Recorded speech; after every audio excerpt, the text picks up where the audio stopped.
Hi, Claire Guest here with William Ravis Real Estate in the Guilford office. Hi, I'm Brian Skelly, the mortgage guru. And we're just discussing a few things that you as a client can do to help us and make our lives easier so we can work with you more smoothly and more efficiently. The number one thing for me is please give me a complete list of properties that you might want to see. It's so much easier to call an agent and say, oh golly, we need to move from 11 o'clock to 12 o'clock than to call an agent and say, hi, I know we're doing a tour at 2 in the afternoon. May I add these 3 properties of yours all in a 15-minute span? Last minute additions to a buyer's tour can be challenging. So that's kind of a pet peeve. I can work around it, but please don't make me. Brian? What? My suggestion would be, especially in this market, to get your pre-approval before you actually need it.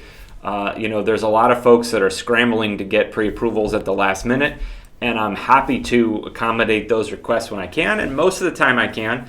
But, sometimes somebody will call me at 3 o'clock and the seller says all offers are due at 5 and I've already got somebody scheduled at 3:30 and 4:30 and sometimes I just have to say, sorry, I can't do it in 2 hours. We need a little bit more time. And so the moral of the story is, I think, especially in this market, the folks that plan ahead and they have that pre-approval letter in their hand, they're much likely to win in these competitive situations. So do yourself a favor, plan ahead a little bit, get that pre-approval letter before you need it. It's good for 4 months, and then it's really easy to update it even if it expires. So it's better to have it and not need it than to need it and not have it. Exactly.